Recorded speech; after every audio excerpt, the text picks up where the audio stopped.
Have we come to a stage in our national discourse on gender violence that it takes a video to awaken our national conscience? What is that perverse narrative in Manipur that allows sheer brutality against women and, ironically, women empowerment at the same time? Which foreign entities are stirring the already bubbling pot in Manipur? Who has allowed the community-specific, that is, Hindus and Christians narrative to unfold and dominate our discourse in the country? Which are these forces pushing ordinary people to the edge of insane brutality and violence in Manipur?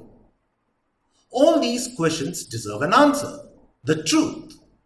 And in the CAA show, we will not flinch from providing you with them. For those not familiar with this show, CAA stands for Conversations and Analysis. My name is Juggi Bhasin. We bring you an analysis of the hot button issues of the day, treading the fine objective line, swinging neither side.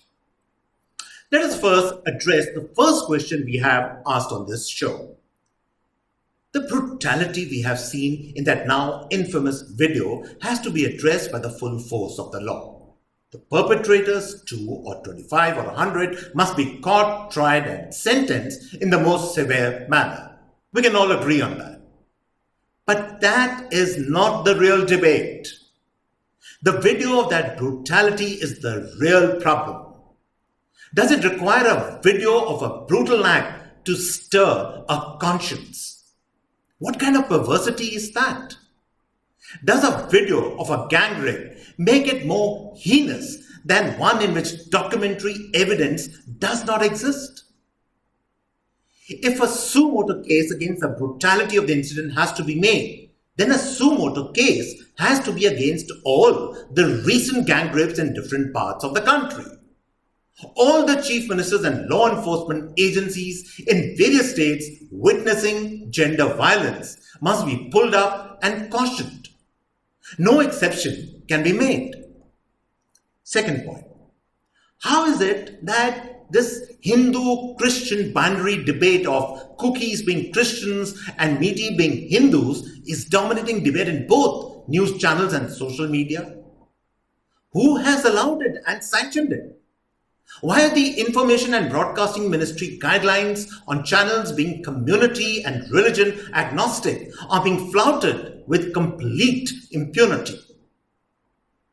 And even more sinister, the constant inference emerging in these debates is that the cookie Christian community is being persecuted and are oppressed, and the majority meaty Hindu community is on the rampage.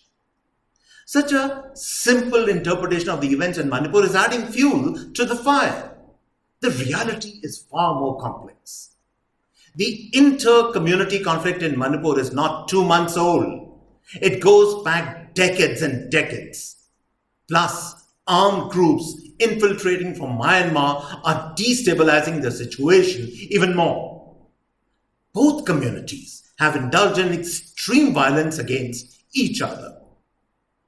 Both sides are to blame, and at the same time, both sides are also victims in the Manipur inferno. If channels, individuals, intellectuals, and social media, etc., blame one side and speak up for the other, why are such entities and individuals not being prosecuted by law enforcement agencies? Third point, we must be very careful when we say the state is witnessing gender-based violence against women on a massive scale. Yes, it is true that women have been raped and molested there to perpetuate community and political domination. But it is also true that much of the Northeast, including Manipur, have matriarchal societies. Women dominate the discourse. Look at the manner women rule the streets where nothing passes muster there without their approval and go-ahead. I've never seen anywhere in the country so many women coming out on the streets determined to make their agenda work. Now, whether this form of protest or domination is legitimate or not, that is another debate. But women are certainly not slinking in the shadows in this part of the country.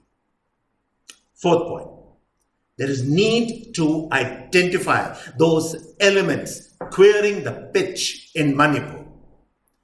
I can, without any hesitation, say certain sections of the media, both traditional and social media, and a certain kind of a politician is going all out to fan the flames in Manipur. Notice very carefully that no central government minister has even once taken the names of the communities, that is, Hindus and Christians in the fray, by name.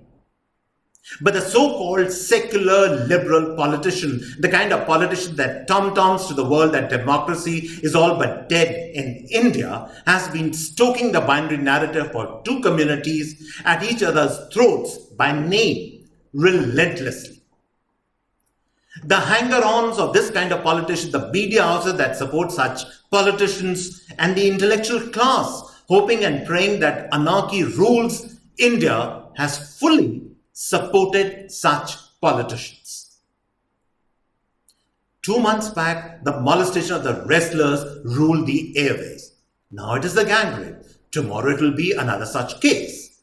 What is being done is to selectively take out bits and pieces of a larger, complex picture, amplify and project the horror a millionfold till nothing else matters in the country. You are left with eyes and ears only for this issue and nothing else. The deviousness of this insidious strategy has first to be understood before one can do something about it. And yes, I am no believer in coincidences. The day before the monsoon session of Parliament begins, this horrible video emerges out of nowhere, promising to derail the entire monsoon session. Just like the one day before Adani and Pegasus issue emerged from nowhere to derail Parliament sessions. The endgame of such machinations is simple.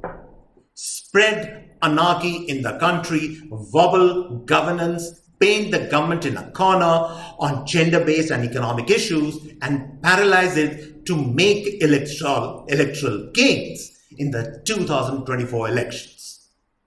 And if that was not enough, the international partners of this crusade also pitched in. The day this video story broke, BBC, France 24, DW, and so many other international channels and newspapers had this as its lead story, in which they roundly got after the government's case. The BBC went to the extent by saying that such gender-based violence was the tip of the iceberg in India.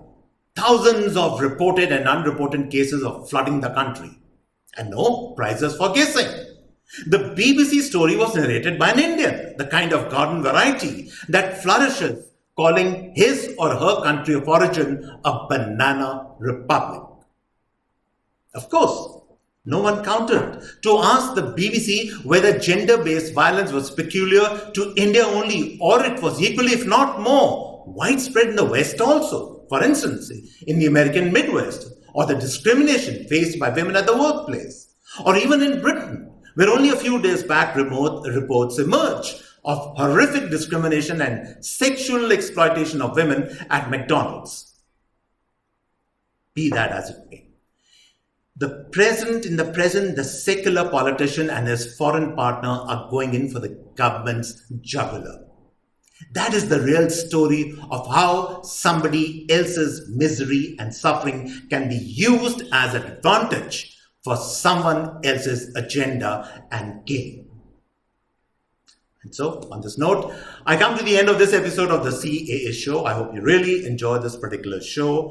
If you like our show, to subscribe to us. And on this note, it's goodbye and cheers from my end.